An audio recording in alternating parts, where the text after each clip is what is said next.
We are back with Alan St. Pierre and Patrick Kennedy. Now it's time for the final question. First to you, Patrick.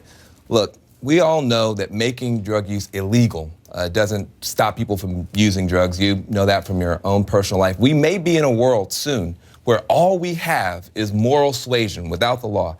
Is there anything that anybody could have told you that would have stopped you from using drugs?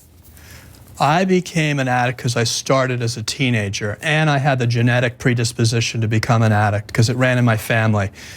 I worry that there is something about moral suasion, and it's the law, okay? So I think we do certain things because they protect society at large.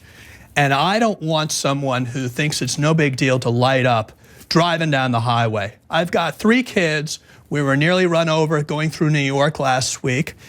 The fact of the matter is, this isn't just about me concerned about people with addiction like myself becoming addicted. It's also about me being a father worried about my 3 children and someone else out there on the road. What's the best argument to use for somebody who might be thinking that this is a good road to go down now that the law's changed? Best argument. In the brain science or anything?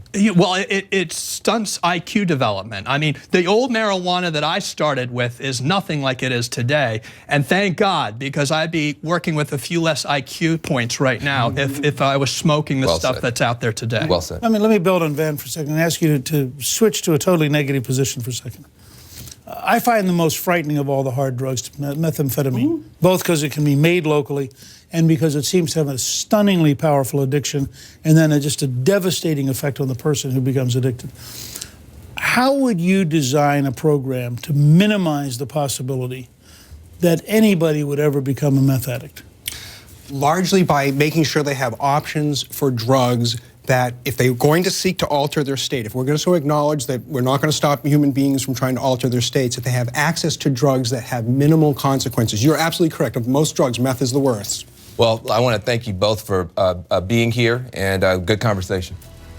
Go to Facebook or Twitter to weigh in on our fireback question. Should marijuana be legal nationwide? Right now, 84% of you say yes. 16% say no. We're not doing very well in this one. And by the way, tonight's question generated the biggest response of any fireback question we've ever done. So I want to thank you for that. The debate will continue online at cnn.com/crossfire, as well as on Facebook and Twitter. From the left, I'm Van Jones. From the right, I'm Newt Gingrich. Join us Monday for another edition of Crossfire. Aaron Burnett out front starts right now.